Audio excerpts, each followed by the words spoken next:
Pilipinas, updated ka na ba? Kainan issue, pinagkakitaan ni Herlene? Multi-talented na ngang masasabi sa Herlene Budol. Hindi lang kasi siya nalilinyahan sa acting. Pretty soon ay magiging isa na rin siyang ganap na recording artist. Sa katunayan, Herlene is taking up voice lessons to prepare sa pagre-record ng kanyang first ever single titled Kain Tayo. Sounds familiar ba? Kung di naman obvious that the song title is capitalizing on Herlene's issue involving her and former leading man Rob Dominguez. Hindi nga ba't nag-leak ang malaswang convo nila na may mention ng kainin kita? Bagay na pinangalanan ni Herlene because of her foray into music, kung kaya't naglipa na ang mga bashers ni Herlene. Kesyo na raw ito kinilabutan dahil umano'y atraso nito sa estranged partner ni Rob na si Shaira Robertera.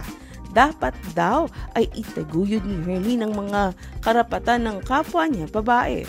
Worst, antayin na lang daw ng komedyana na hagupitin ng karma.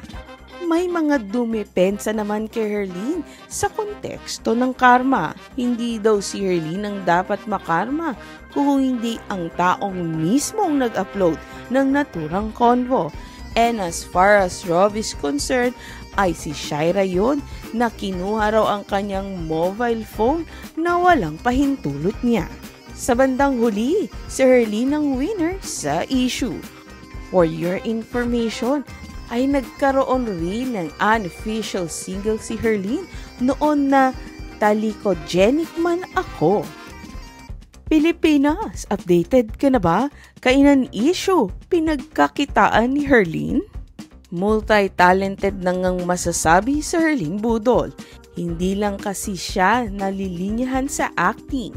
Pretty soon ay magiging isa na rin siyang ganap na recording artist. Sa katunayan, Herlene is taking up voice lessons to prepare sa pagre-record ng kanyang first ever single titled Kain Tayo. Sounds familiar ba? Kung di naman obvious that the song title is capitalizing on Herlene's issue involving her and former leading man Rob Dominguez. Hindi nga ba't nag-leak ang malaswang convo nila na may mention ng kainin kita? Bagay na pinangalanan ni Herlene because of her foray into music, kung kaya't naglipa na ang mga bashers ni Herlene. Kesyo na raw ito kinilabutan dahil umano'y atraso nito sa estranged partner ni Rob na si Shaira Robertera.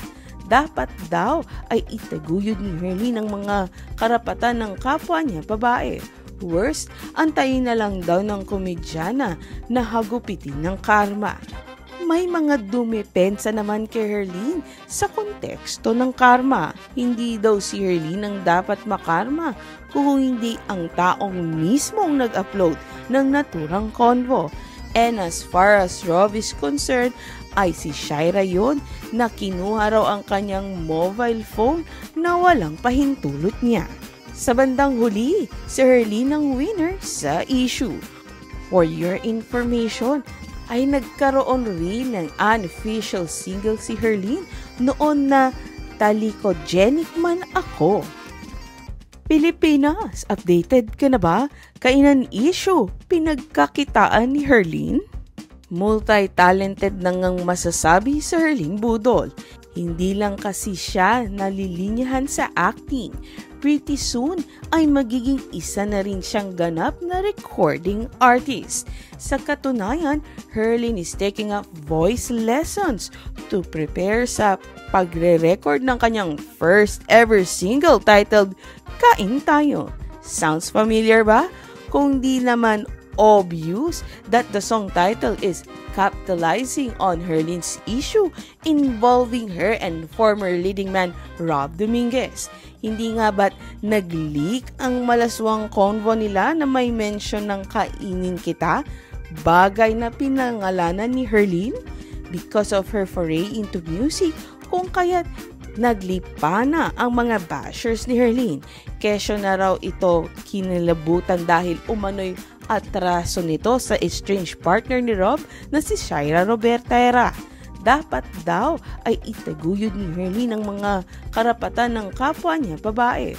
Worst, antayin na lang daw ng komedyana na hagupitin ng karma. May mga dumepensa naman kay Herlene sa konteksto ng karma. Hindi daw si Herlene ang dapat makarma kung hindi ang taong mismo ang nag-upload ng naturang convo. And as far as Rob is concerned, ay si Shaira yon na kinuha raw ang kanyang mobile phone na walang pahintulot niya. Sa bandang huli, si Herlene ang winner sa issue. For your information, ay nagkaroon rin ng unofficial single si Herlene noon na Talikogenic Man Ako.